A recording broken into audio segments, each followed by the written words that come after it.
Assalamualaikum warahmatullahi wabarakatuh.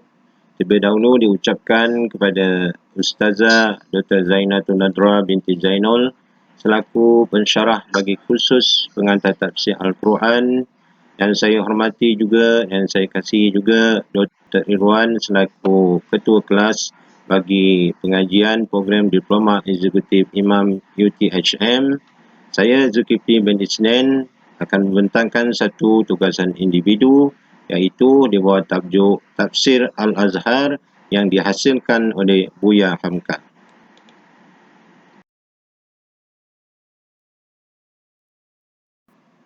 Seterusnya saya mulakan perbentangan untuk kajian Tafsir Al-Azhar ini dengan bacaan doa. A'udzubillahi minasyaitonirrajim. Bismillahirrahmanirrahim. Alhamdulillahi Rabbil Alamin. Wassalatu wassalamu ala ashrafil mursalin wa ala alihi washabihi ajma'in. Allahumma salli ala Sayyidina Muhammadin abdika wa rasulika nabiyil ummi wa ala alihi washabihi wasallim. Ilahana anta maqzuduna wa ridaka matlubuna a'tina muhabbatik wa maghfiratik ya Allah. Allahumma aftah lana futuhal arifin. Allahumma aftah lana futuhal arifin. Allahumma aftah lana futuhal arifin. Rabbi zidna ilman warzuqna fahman. Rabbana atina fid dunya hasanah wa fil akhirati hasanah wa qina azabannar. Wa sallallahu ala sayyidina Muhammad wa ala alihi washabihi wasallam. Walhamdulillahi rabbil alamin. Pembentangan saya pada kali ini akan dimulakan dengan isi kandungan, iaitu yang terdiri daripada yang pertama iaitu pengenalan, yang kedua objektif tugasan, yang ketiga biodata mufassir, yang keempat metodologi tafsiran, yang kelima analisa dengan ayat, yang keenam iaitu kesimpulan, yang ketujuh refleksi, dan yang kelapan adalah rujukan yang akan dinyatakan bagi Tafsir Al-Azhar ini.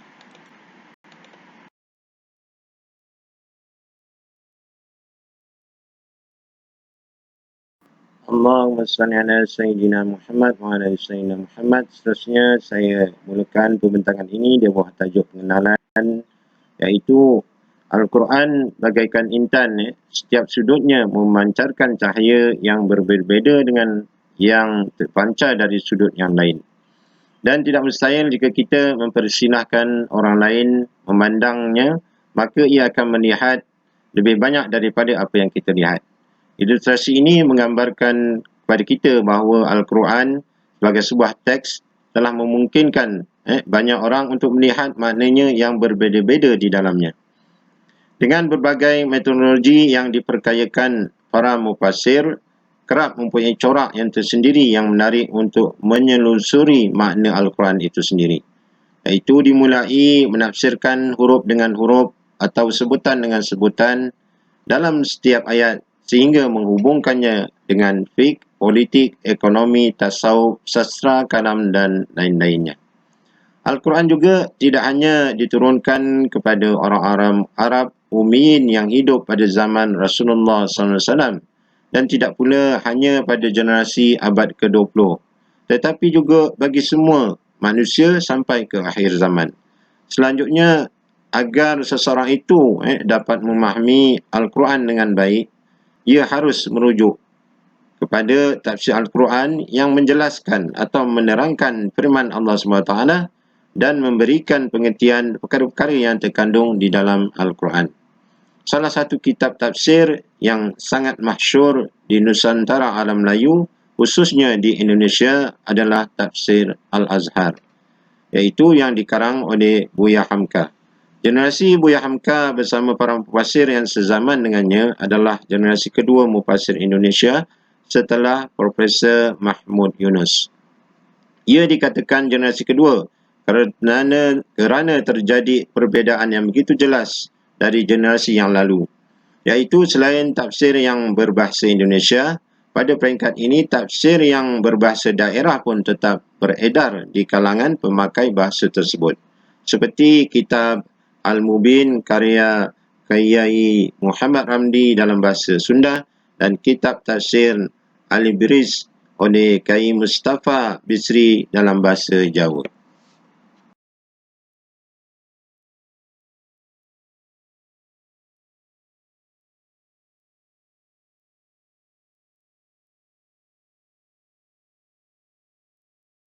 Allahumma salli ala Sayyidina Muhammad wa ala ali Sayyidina Muhammad. Saya teruskan pembentangan ini di bawah tajuk yang kedua, iaitu objektif tugasan.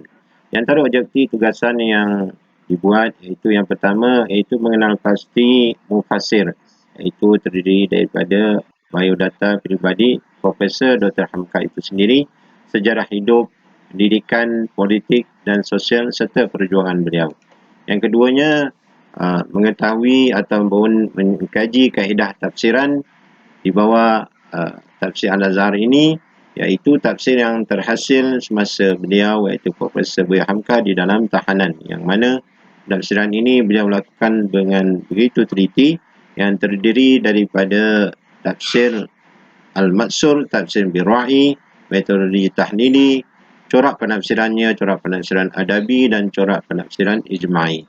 Yang ketiganya, saya akan mengambil contoh ayat, iaitu beberapa ayat Al-Quran yang telah ditafsirkan bagi menjelaskan metodologi tafsir Al-Azhar ini.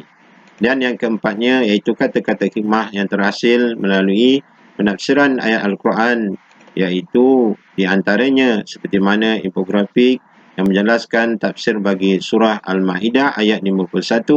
Buya Hamka menyatakan, maka orang yang telah mengambil Yahudi atau Nasrani menjadi pemimpinnya, itu nyatalah sudah zalim, iaitu sudah aniaya. Sebagaimana kita maklum, kata-kata zalim itu berasal dari zulum, artinya gelap. Mereka telah memilih jalan hidup yang gelap, sehingga terang dicabut Allah dari dalam jiwa mereka.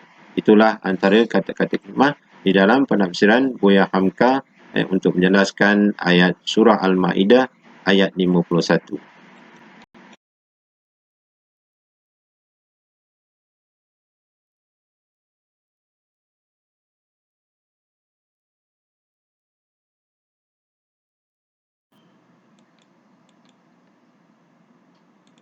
Allahumma salli ala Sayyidina Muhammad wa ala ali Sayyidina Muhammad. Biodata mufassir. Nusantara sejak dahulu lagi telah melahirkan nama-nama besar yang terdiri daripada para ulama, yang mana ulama ini bertindak memerdekakan masyarakat secara fizikal dan juga memerdekakan masyarakat secara minda ataupun pemikiran. Dalam banyak-banyak nama ulama itu, kita tidak terlepas untuk menyebut nama Hamka ataupun Buya Hamka, iaitu Buya adalah kataan Arab yang bermaksud ayah atau seseorang yang amat dihormati. Hamka bukan sahaja seorang ulama, tetapi juga seorang sastrawan, wartawan, budayawan, sejarawan, malah seorang pejuang. Agak sukar untuk kita menemui insan yang berjaya yang menggabungkan nilai-nilai ini dalam dirinya. Tetapi nampaknya Hamka berjaya untuk membuat segala apa yang dinyatakan tadi. Beliau dilahirkan di Minanjau, Sumatera Barat pada 17 Februari 1908 bersamaan dengan 14 Muharram 1326 Hijrah dengan nama Abdul Malik bin Karim Amirullah ini Hamka. Tiada siapa yang menyangka insan ini dapat menggegarkan dunia Indonesia dan Nusantara, iaitu ayahnya, itu Haji Abdul Karim Amrullah, juga dikenali sebagai Rasul. Haji Rasul adalah seorang ulama besar, ulama besar Minangkabau yang membawa gerakan pembaruan Islam di Sumatera Barat. Sejarah perjalanan Hamka bermula apabila semasa berusia 6 tahun, Hamka dibawa oleh ayahnya ke Padang Panjang dan dimasukkan ke sekolah desa, manakala pada malamnya Hamka mengaji Al-Quran bersama ayahnya. Itu sepanjang 10 tahun Hamka belajar bersama dengan beberapa orang guru, dan ayahnya Hamka telah fasih di dalam berbahasa Arab.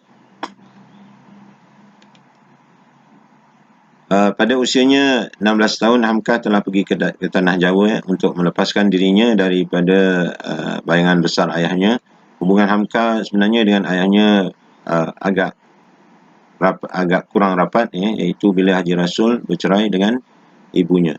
Di tanah Jawa, Hamka berguru dengan nama-nama besar ilmuwan Indonesia seperti Kiai Bagus Hadi Kusumo, iaitu orang kuat Muhammadiyah, iaitu H.S. Cakro-Minoto, iaitu dalam bidang Islam dan sosialisme, R.M.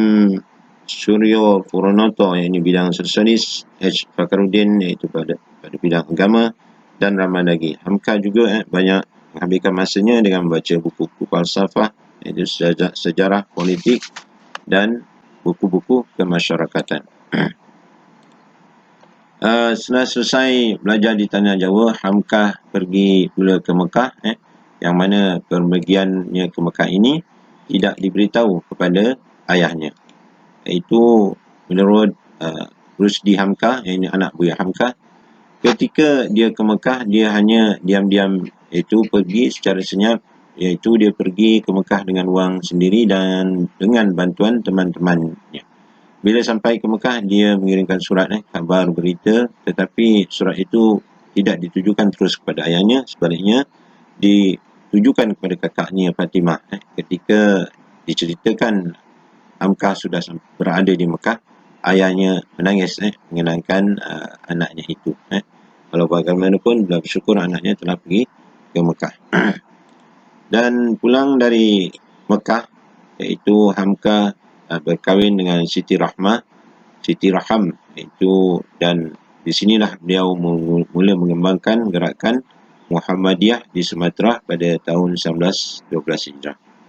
Pada tahun 1936, Hamka berhijrah ke Medan, iaitu memimpin sebuah majalah sebagai pedoman, iaitu majalah pedoman masyarakat, dan beliau mula berjinak-jinak di dalam perjuangan politik, iaitu beliau mula mengenali seperti Soekarno, iaitu yang pada masa itu menjadi Presiden Indonesia, dan juga Muhammad Hatta, yang ini seterusnya menjadi naib Presiden Indonesia.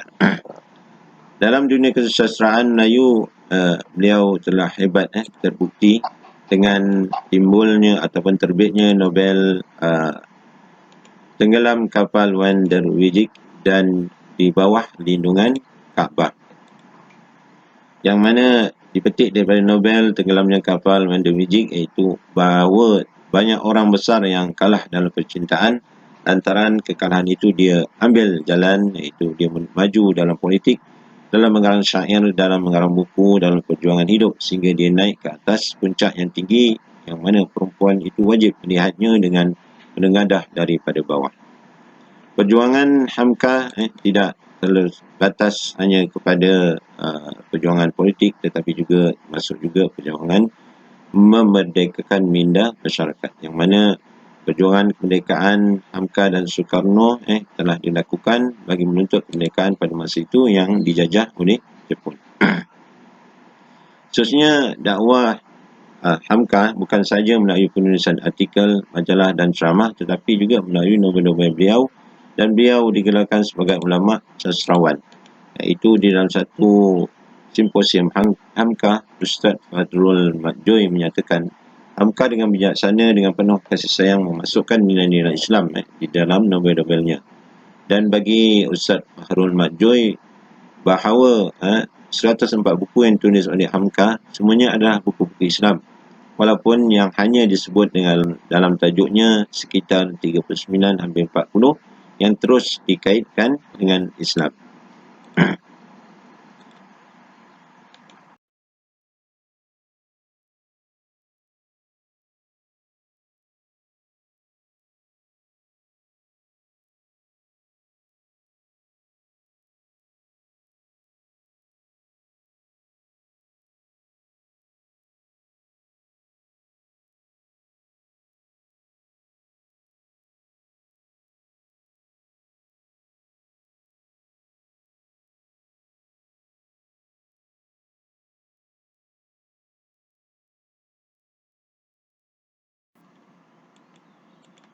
Allahumma salli ala Sayyidina Muhammad wa ala ali Sayyidina Muhammad. Seterusnya, saya pergi kepada metodologi tafsiran tafsir Al-Azhar. Itu latar belakang tafsir Al-Azhar, iaitu tafsir Hamka yang dinamakan Al-Azhar serupa dengan nama masjid, iaitu di tanah halamannya, iaitu Masjid kebayoran baru. Ia diilhamkan oleh Syekh Muhammad Sayuti dengan harapan supaya benih-benih keilmuan dan pengaruh intelektual dapat tumbuh dengan segarnya ataupun dengan eloknya dan baiknya di Indonesia. Tafsirnya mula dikenal iaitu melalui kuliah subuh pada Jemaah Masjid Al-Azhar itu di Kebayoran Baru, Jakarta. Tujuan utama dalam penulisan tafsir Al-Azhar ini adalah untuk memperkuatkan dan mempupuhkan hujah para mubalik dan mendukung gerakan dakwah. Penafsiran Hamka dimulai dari surah Al-Kahfi juzuk yang ke-16. Ini catatan yang ditulis sejak tahun 1929. Ini telah dipublikasikan dalam majalah, iaitu majalah tengah bulanan yang bernama Agama Islam yang diterbitkan pertama kalinya pada 15 Januari 1962 sebagai pengganti majalah Panji Masyarakat yang diharamkan oleh Soekarno pada tahun 1960. Iaitu majalah Panji ini adalah majalah yang beliau terbitkan apabila haluan politik beliau tidak sama dengan Soekarno yang pada waktu itu, yang mana Soekarno sebagai pemerintah tidak bersetuju dengan cadangan ataupun gerakan daripada kehendak Hamka sendiri, iaitu yang ingin menegakkan Islam sebagai satu teras di dalam perjuangan kemerdekaan Indonesia. Yang mana perselisihan ini berlaku dengan antara Hamka dan Soekarno yang menyebabkan Hamka menarik diri daripada sama-sama untuk menyertai di dalam pentadbiran Indonesia pada waktu itu dengan Soekarno. Maka majalah Panji inilah yang digunakan untuk mengkritik pentadbiran Soekarno pada waktu itu, dan Soekarno telah mengambil tindakan untuk mengharamkan majalah ini daripada berada di dalam pasaran pada waktu itu di Indonesia. Hamka memanfaatkan waktunya di penjara untuk menulis dan menyempurnakan tafsir 30 juzuk ini, 30 jilid, yang mana pada waktu itu terlibat ataupun berlakunya konfrontasi antara Malaysia dan Indonesia, yang mana Hamka telah dituduh sebagai seorang pengkhianat dan mana daripada tuduhan itu Soekarno telah memenjara ataupun menangkap Hamka, yang mana Hamka telah dipenjarakan selama 2 tahun 4 bulan, yang mana di dalam penjara itulah Hamka menghasilkan tafsir ini. Antara kata-katanya ialah sebab selama dalam tahanan itu, selain daripada mengerjakan tafsir ini di waktu siang, di malam hari beliau mendapat kesempatan dengan sangat luas untuk beribadat pada Allah dan bertahajud serta munajat, yang mana adalah obat yang paling mujarab, pengobat muram dan kesepian di waktu segala jalan hubungan di bumi ditutup orang. Hubungan ke langit ini lapang terlepas, lapang terbuka luas, yang mana Hamka mengambil kesempatan ini yang berada di dalam penjara untuk buat penelitian dan tafsiran yang sangat penuh dengan penafsiran yang tepat dan juga penelitian di atas dua rujukan yang beliau gunakan pada waktu itu untuk menghasilkan tafsir Al-Hamka.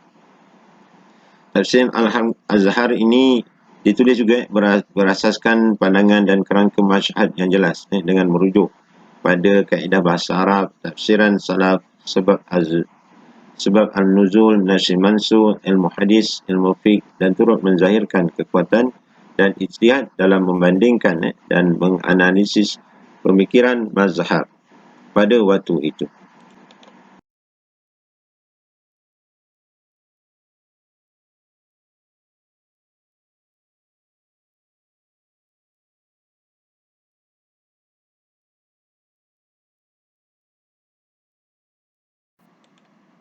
Allahumma salli ala Sayyidina Muhammad wa ala ali Sayyidina Muhammad. Seterusnya, metodologi tafsir, iaitu metod dan aliran tafsir Al-Azhar. Yang pertama, menurut sumber penafsiran, iaitu Buya Hamka menggunakan metod tafsir bil al-iqtiran, iaitu memberikan penjelasan secara ilmiah, ini ra'yu, apabila yang ayat itu terkait dengan masalah ayat-ayat kauniyah. Gunaan metod tafsir bil al-mansur bukan sahaja digunakan di dalam tafsir ini, tapi juga yang mengaitkan menggunakan tafsir Al-Bira'i, yang mana keduanya dihubungkan dengan berbagai pendekatan-pendekatan umum. Mukadimah iaitu membahas kekuatan dan pengaruh karya tafsir yang dirujuk seperti tafsir Ar-Razi, Al-Kashaf, karya Al-Zamani Syari, Al-Jami li Ahkam Al-Quran, karya Al-Qurtubi, tafsir Al-Mighari, dan seterusnya. Yang keduanya menurut susunan penafsirannya, iaitu Hamka menggunakan metodologi tahlili kerana dimulai dari surah Al-Fatihah hingga surah An-Nas. Dan yang ketiganya menurut cara penjelasannya, iaitu Hamka menggunakan metode Muqarrin, iaitu tafsir berupa penafsiran sekelompok ayat-ayat yang berbicara dalam suatu masalah dengan membandingkan antara ayat-ayat dengan ayat ataupun ayat dengan hadis, dan dengan menunjukkan segi-segi perbezaan tertentu antara objek yang dibanding dengan cara memasukkan penafsiran dari ulama tafsir yang lain. Yang keempatnya menurut keluasan penjelasan, iaitu Hamka menggunakan metode tafsiri, iaitu tafsir yang penafsirannya terhadap Al-Quran berdasarkan urutan-urutan ayat secara ayat per ayat dengan suatu uraian yang terperinci tetapi jelas. Ia menggunakan bahasa yang sederhana sehingga dapat dikonsumsi bagi masyarakat umum ataupun masyarakat intelektual. Corak, iaitu yang kelima, corak yang dipakai, corak yang mendominasikan dalam penafsiran Hamka adalah laun adabi wa ijtimai, yang nampaknya terlihat dari latar belakang Hamka sebagai seorang sastrawan, sehingga ia berupaya agar menafsirkan ayat dengan bahasa yang difahami semua golongan dan bukan hanya di tingkat akademik ataupun ulama.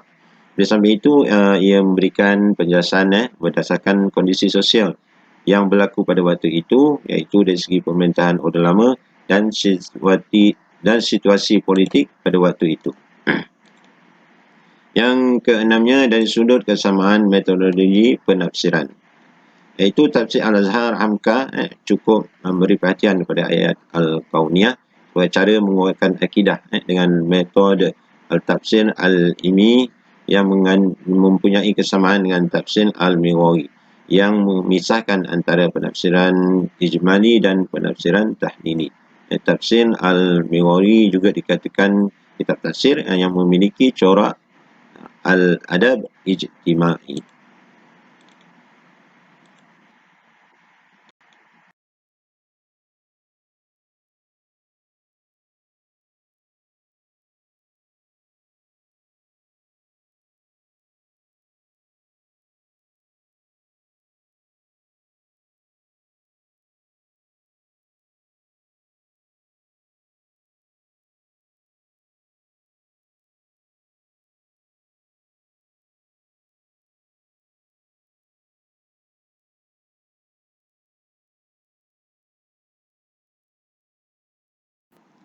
Allahumma salli ala sayyidina Muhammad wa ala ali sayyidina Muhammad.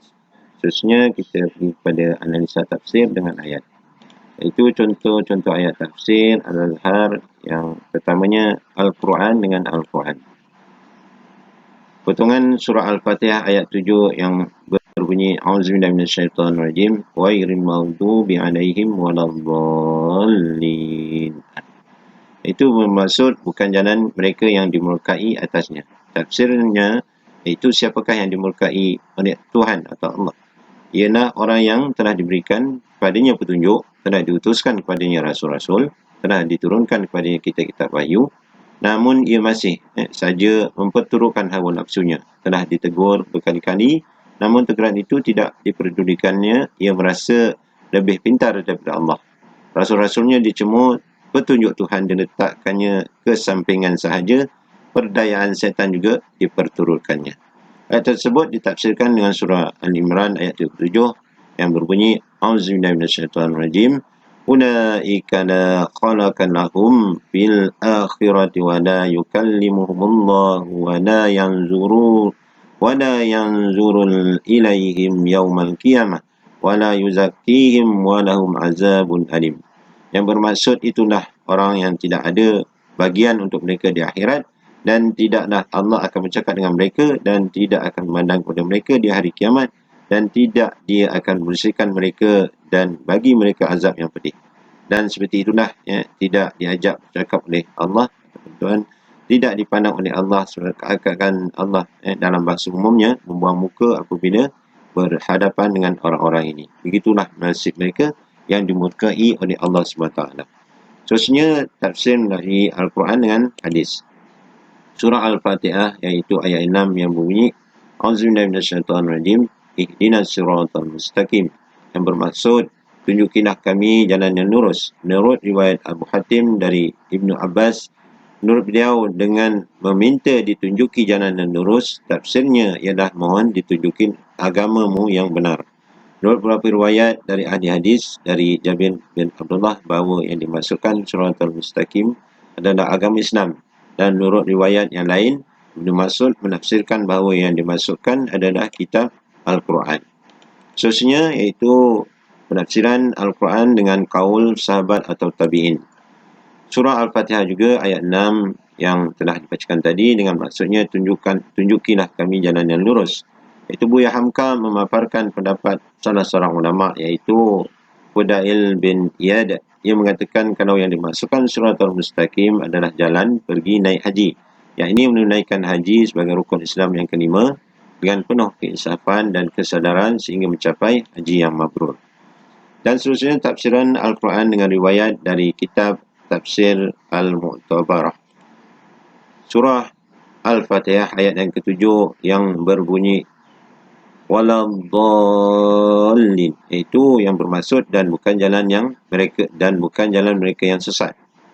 Said Rashid Ridha di dalam kitab tafsirnya Al-Manar menguraikan penafsiran gurunya Syekh Muhammad Abdu tentang orang yang tersesat ini. Terbagi kepada 4 tingkat, iaitu yang pertama, yang tidak sampai kepadanya dakwah atau ada sampai tetapi hanya didapat dengan panca indera dan akal, tidak ada tuntutan agama. Yang keduanya, sampai kepada mereka dakwah juga, tetapi atas jalan yang dapat membangunkan fikiran. Mereka telah mulai tertarik oleh dakwah itu, namun sebelum sampai menjadi keimanan, mereka ini telah pun mati ataupun meninggal. Yang ketiganya, dakwah sampai kepada mereka dan mereka akui, tetapi mereka mempergunakan akal mereka sendiri untuk buat fikiran dan menyelidik dari pokoknya, tetapi mereka tetap berpegang teguh juga kepada hawa nafsu dan kebiasaan ataupun adat lama mereka dengan menambah-nambahkan ke atas kajian mereka itu tadi. Yang keempatnya iaitu yang sesat dalam beramal atau memutarkan hukum-hukum dari maksudnya yang sebenar.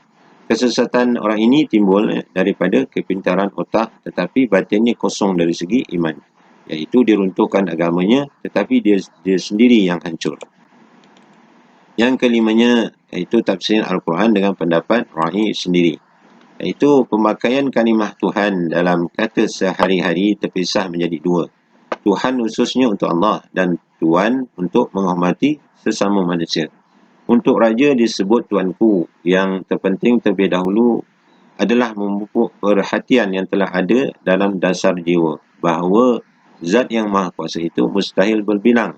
Adapun tentang pemakaian bahasanya terhadapnya dengan nama apa dia mesti disebut, terserahlah kepada perkembangan bahasa itu sendiri. Selain dari pemakaian bahasa Melayu tentang Tuhan itu, sebahagian bangsa kita pun memakai juga kalimat lain untuk Allah.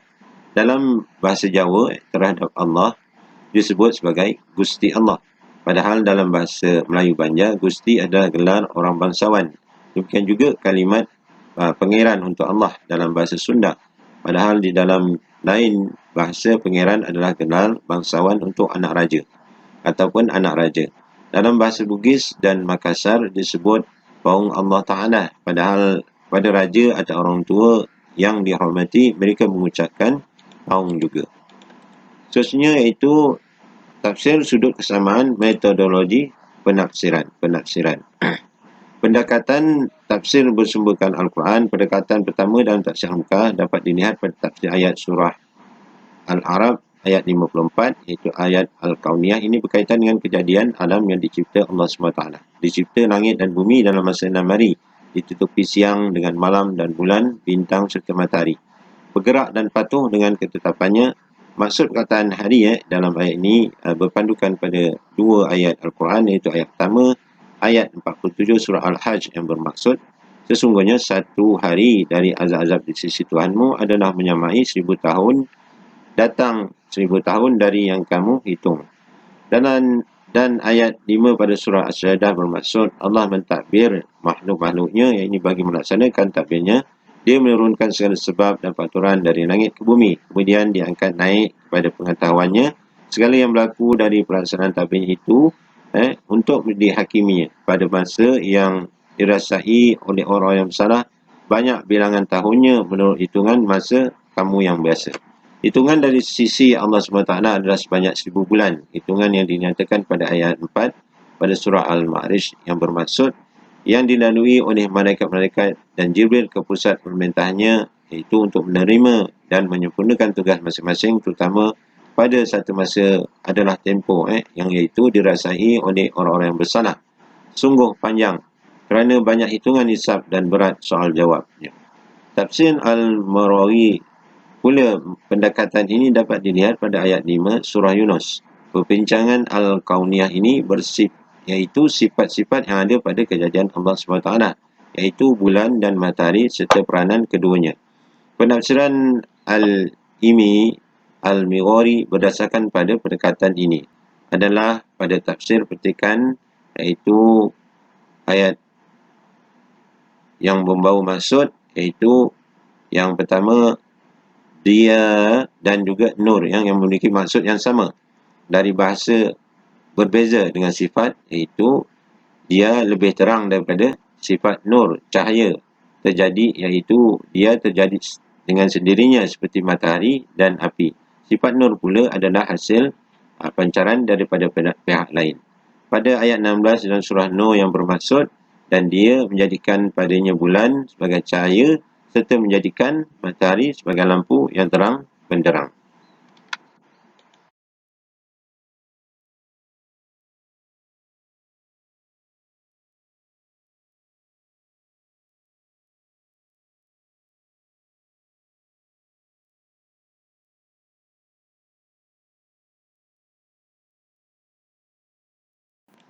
Allahumma salli ala Sayyidina Muhammad wa ala ali Sayyidina Muhammad. Seterusnya, kesimpulan daripada kajian ataupun tafsir Al-Azhar ini, iaitu yang pertama, tempoh penulisan bagi karya tafsir Al-Hamka iaitu dari tahun 1959 hingga tahun 1966, lebih kurang 6 tahun. Tafsir Al-Azhar ini dihasilkan oleh Buya Hamka. Ini terlibat sekali dengan tempoh di mana di dalam beliau ditahan oleh Soekarno di dalam penjara. Yang keduanya, iaitu metod tafsiran. Tafsir ini disusun dengan menggunakan manhaj Ar-Ra'i, metod Tanini, Laun Adab Al-Ijma'i dan mazhab salaf. Yang ketiganya, iaitu ianya mudah difahami. Teknik bahasa yang beragam dan corak bahasa yang biasa digunakan dalam kehidupan kita sehari-hari mudah bagi pembacanya, terutama warga Indonesia-nya, untuk memahami maksud dari tafsirnya. Dan yang keempatnya, iaitu tafsiran atau tafsir spesifik. Ini penafsirannya nampaknya ada yang spesifik dan sekaligus menjadi karakteristik, iaitu relevan dengan kehidupan semasa untuk memperkuatkan penafsirannya. Dan hasil daripada tafsiran Buya Hamka, antara kata-kata hikmahnya, iaitu peluang yang besar itu datang secara tiba-tiba.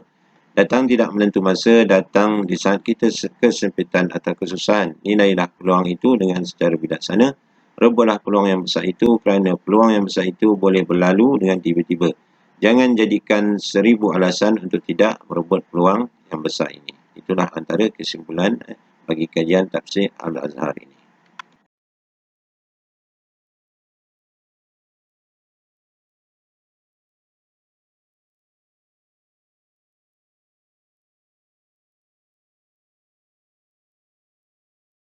Allahumma salli ala Sayyidina Muhammad wa ala ali Sayyidina Muhammad. Seterusnya, refleksi.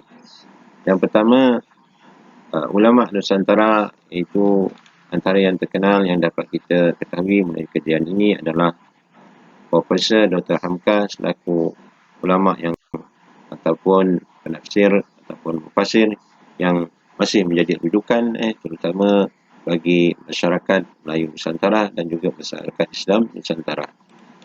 Yang keduanya, metod penafsiran, kita dapat mengetahui, dapat belajar kaedah tafsiran yang dilakukan, serta syarat-syarat mufassir bagi menafsirkan sesuatu ayat Al-Quran.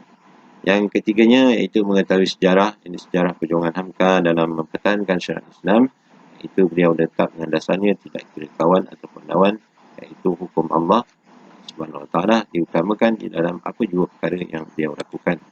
Dan ini sepatutnya menjadi ukuran atau menjadi ikutan atau menjadi kekuatan kepada pejuang-pejuang ataupun ulama'-ulama' pada masa kini, sebagai mengambil contoh daripada dasar kekuatan iman yang ada di dalam Buya Hamkah. Yang keempatnya, cahaya Al-Quran. Cahaya Al-Quran umpama intan yang memantulkan cahaya dari pelbagai sudut. Begitulah juga kita ataupun para mufassir diberikan hidayah oleh Allah SWT untuk membuat tafsiran yang asasnya tetap pada mukjizatnya.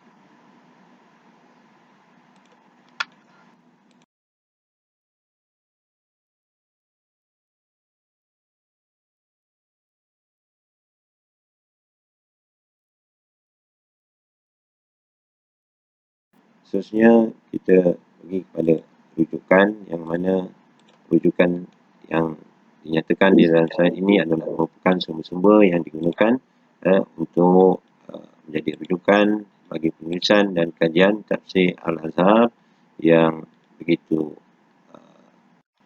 terkenal di seluruh masyarakat ataupun di seluruh Nusantara, di Asia Tenggara, yang sehingga kini rujukan ini menjadi rujukan yang utama juga di kalangan para mufassir di dalam mencari makna-makna di dalam Al-Quran.